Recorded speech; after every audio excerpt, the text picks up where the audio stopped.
સુરત વેડ road વિસ્તારમાં 32 વર્ષીય અવિનાશ શાળીએ પોતાની જ 57 વર્ષીય માતા ચંદ્રકલાબેનની તીક્ષ્ણ હથિયારના ઘા ઝીકી નિર્મમ હત્યા કરી નાખી હતી.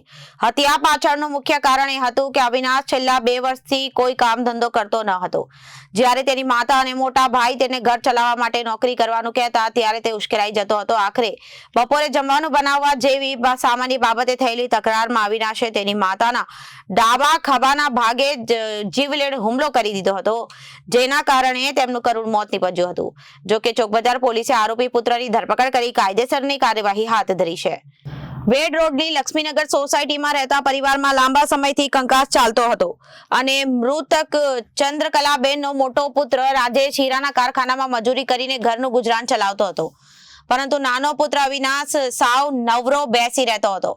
માતા વારંવાર તેને ટોકતી હતી કે કંઈક કામ કર અને પૈસા ઘરે આપ. આ શિખામણ અવિનાશને એટલી હદે કડવી લાગી હતી કે તેણે અગાઉ પણ ધમકી આપી હતી કે જો તેને કામ કરવાનું કહેશો તો તે મર્ડર કરી નાખશે.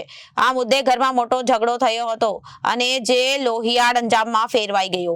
13 જાન્યુઆરી 2026ના રોજ આશરે 1 વાગ્યે જ્યારે ઘરમાં મોટો પુત્ર હાજર ન હતો ત્યારે અવિનાશે જમવા બાબતે માતા સાથે ફરી રકઝક કરી હતી. આ દરમિયાન આવેશમાં જઈને તેણે તીક્ષ્ણ હથિયાર કાઢી માથાના ખભાના ભાગે જોરથી મારી દીધું. હુમલો એટલો ભયાનક હતો કે ચંદ્રકલાબેનનું લોહી વહેવા માંડ્યું હતું.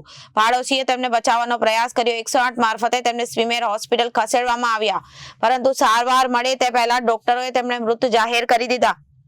આરોપી અવિનાશ છેલ્લા 2 વર્ષથી કામ પર જવાનું નામ લેતા જ ઘર છોડીને ભાગી જતો હતો. ત્યારે ક્યારેક 1 અઠવાડિયા સુધી ગુમ રહેતો. તેની આ આદતથી પરિવાર પરેશાન હતો, પણ તેની સગી જનેતાએ જીવ લેશે તે કલ્પના કોઈએ કરી ન હતી. પાડોશમાં રહેતા કવિતાબેને જણાવ્યું કે હુમલો કર્યા બાદ અવિનાશ ઘટના સ્થળેથી ફરાર થઈ ગયો હતો. હીરાના કારખાનામાં કામ કરતા મોટા ભાઈએ રાજેશને જ્યારે આ વાતની ખબર પડી ત્યારે તેને પગ નીચેથી જમીન સરકી ગઈ હતી.